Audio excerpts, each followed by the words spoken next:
Tungkol pa rin sa sitwasyon sa Lebanon, makasap naman natin si Department of Migrant Workers Secretary Hans Kakdak. Secretary, magandang umaga po.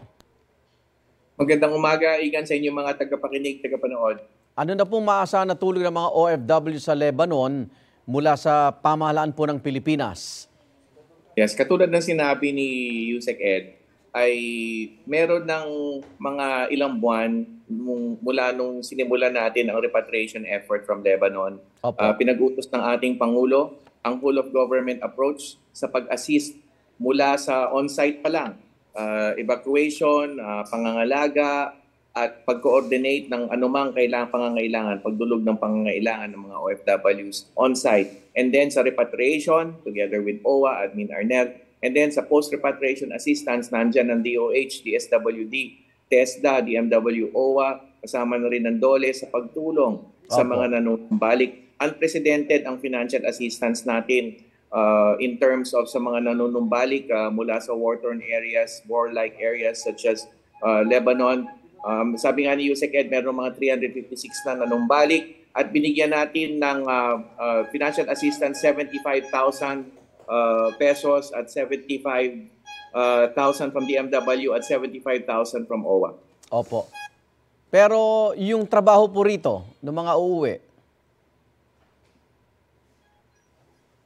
Merong pagsasaayos ng trabaho nila, facilitation, merong mga job opportunities na nakalaan mula sa DOLE at meron dito sa pag meron din tayo mga opportunities para sa kanila sa pagsasanay. Ang TESDA nando doon, nagbibigay ng mga certificates, hindi naman certificates pero parang vouchers kundi makakapili yung mga nanunumbalik ng kurso sa pagsasanay at yung institusyon na papasukan nila. At yung anuman ang sa overseas, meron din tayo mga job facilitation efforts kasi karamihan sa kanila matagal na sa Lebanon.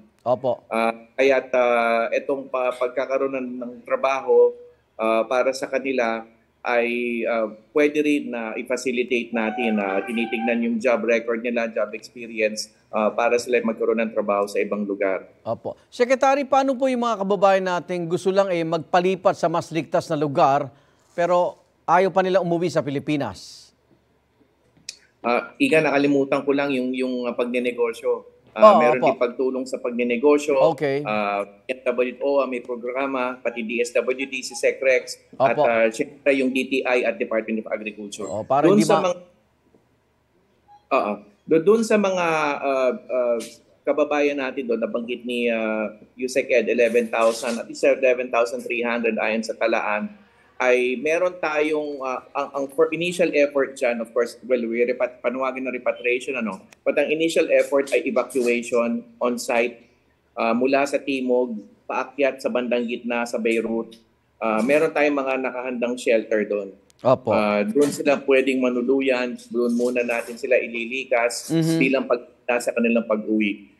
Doon sa mga hindi pa interesado kasi voluntary repatriation mode tayo na umuwi, pwede naman sila manuluyan dun sa shelter. But of course, having said that, malinaw yung panawagan ni Ambassador Balatbat at ang embahada sa Beirut na kailangan talagang umuwi yung mga kababayan natin doon dahil sa tensyon na bumabalot sa rehiyon. At maganda yung katiyakan ng gobyerno natin na Secretary na hindi matitigil yung kanilang hanap buhay sakali mang umuwi sila rito dahil baka yun kasi nagpapapigil sanglat may agam-agam Yes, meron talaga tayong mga programa ngayon na napakalinaw. Tinaasan pa nga natin, by the way, yung financial assistance, yung 50-50 sa gitna ng pagitan ng DMW at OWA, 50,000 DMW, 50,000 OWA. Tinaasan pa natin na 75-75 yan, so 150 total. Kalimutan ko rin banggitin. But yes, nandiyan dyan na yan. Ang DTI at Department of Agriculture, halimbawa, nakapag-partner tayo sa Kiko Laurel sa mga agribusiness programs nila sa mga para sa nanunumbalik. Pati Department of Tourism. Nasa Leyte, Pangasinan lang tayo kamakailan. Merong mga 100 graduates ng kulinarya sa programa rin ni Secretary Frasco at DOT. Malaking pasalamat natin. So, may mga samot-saring programa, pangkabuhayan, at empleyo na nakalaan pagsasanay, as I said, yung free training vouchers na binibigay ng TESDA. Opo. Kaya tamot-sari ang kanilang mga options. Nasabi niyo po, nagbabadya pang lumala ang sitwasyon doon sa mga susunod na araw. So, yung mga manggagawang Pilipinong may inaabangan na trabaho din po sa Lebanon, hindi na po tayo magpapapunta muna doon, Secretary. Yes, matagal na rin kasi alert level 3 tayo ngayon. Alert Yes. level 3 means it's voluntary repatriation, but alert level 3 also means no deployment from the Opo. Philippines. But having said that, may mga undocumented. Merong mga tumulan mula sa ibang bansa. Oo. At Nagpilit. sabihin na Oo. rin nating merong mga nangahas na pumunta pa rin doon mula sa bansa natin doon, somehow Opo. ended up in Lebanon. So, meron pa rin talaga, meron pa rin tayong kailangan tulungan. Opo. Maraming salamat, DMW Secretary Hans Kakdak. Ingat po. Tama to, Igan. God bless. Igan, mauna ka sa mga balita. Mag-subscribe sa GMA Integrated News sa YouTube. Sa mga kapuso abroad, subaybayan nyo kami sa GMA Pinoy TV at sa www.gmanews.tv.